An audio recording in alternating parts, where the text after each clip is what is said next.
Dans les rues animées de Ouagadougou, une rumeur persistante se mêle au bruit des marchés et des radios locales. Une tension, presque palpable, s'installe dans l'air. Les conversations s'animent, les visages se ferment.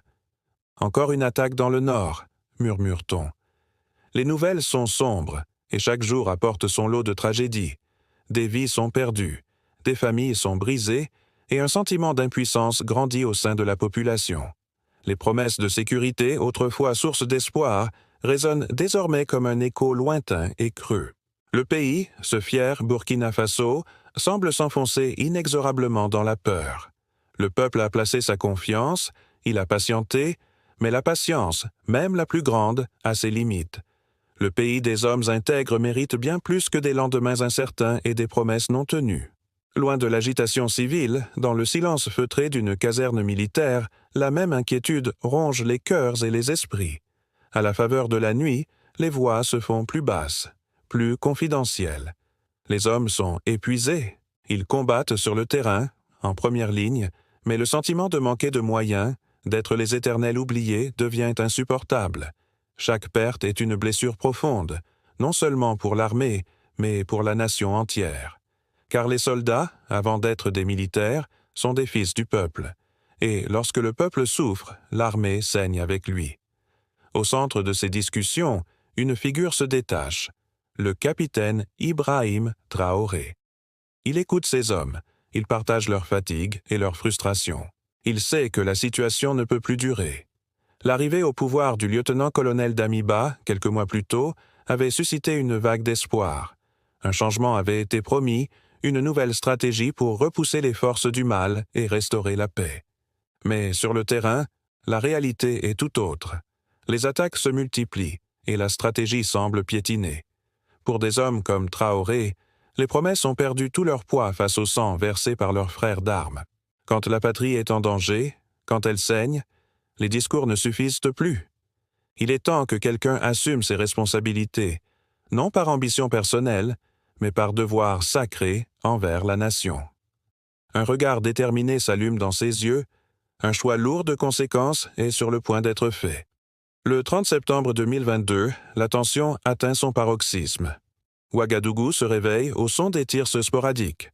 Des hélicoptères survolent le quartier général militaire, la confusion est totale, mais un nom est sur toutes les lèvres. Traoré. Une confrontation inévitable se prépare. Face à face, deux visions pour le Burkina Faso.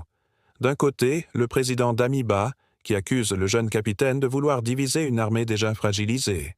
De l'autre, Traoré, dont la voix calme mais ferme porte le poids de la souffrance des troupes et du peuple.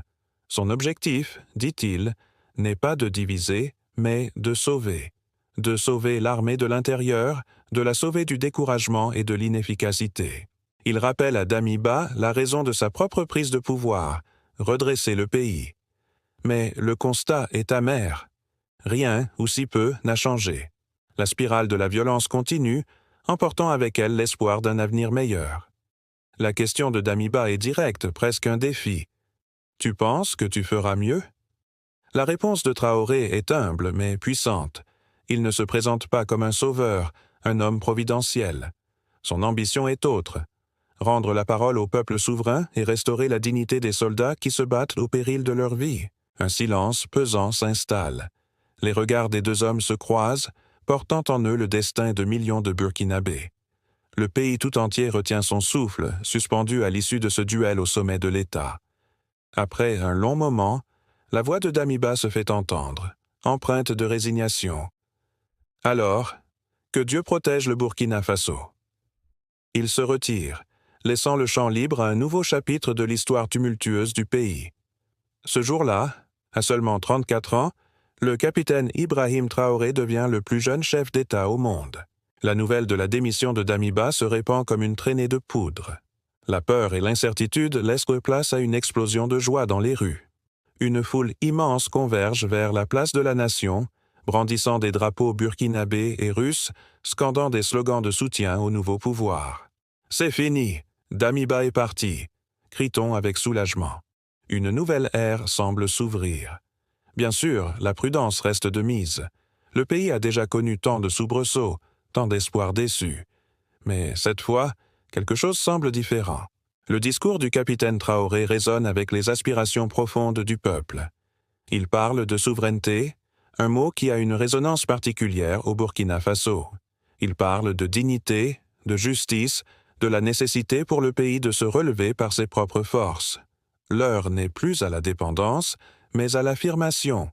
Les images sont fortes, le drapeau national hissé haut dans le ciel, les chants patriotiques qui s'élèvent de la foule, l'énergie d'une jeunesse qui veut croire en son avenir. C'est le symbole d'une nation qui refuse de plier, d'un peuple qui veut reprendre son destin en main. Quelques jours plus tard, le capitaine Traoré s'adresse officiellement à la nation depuis la télévision nationale. Son ton est solennel, son message est clair. Il ne s'agit pas d'un coup d'État de plus, mais d'un acte posé par nécessité, par devoir.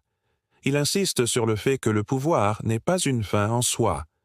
La priorité absolue est la reconquête du territoire, la lutte sans merci contre les groupes armés qui sèment la terreur. Mais au-delà de l'urgence sécuritaire, il esquisse une vision à plus long terme, celle de bâtir un pays fort, libre et digne. Un pays où chaque citoyen, quelle que soit son ethnie, sa religion ou sa région, aura sa place et pourra contribuer à l'édifice national. Il parle d'un tournant historique.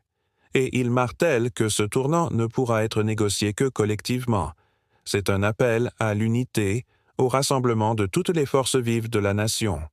Les visages qui regardent le discours à travers le pays sont empreints d'émotion. Des citoyens anonymes, des soldats en poste, des enfants brandissant fièrement le drapeau, tous se sentent concernés par ce message d'espoir et de responsabilité partagée. L'heure n'est plus aux divisions, mais à l'union sacrée pour la patrie. Le soleil se lève sur Ouagadougou, chassant les dernières ombres de la nuit. La vie reprend peu à peu son cours, mais l'atmosphère a changé. Une nouvelle dynamique semble s'installer, portée par une volonté de rupture avec les anciennes pratiques. Le nouveau gouvernement s'attelle à la tâche, multipliant les initiatives pour mobiliser la population. L'une des plus emblématiques est le lancement du programme des volontaires pour la défense de la patrie, les VDP.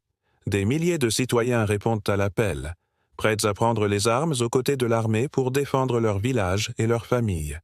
Cette mobilisation populaire est le signe d'un changement de paradigme.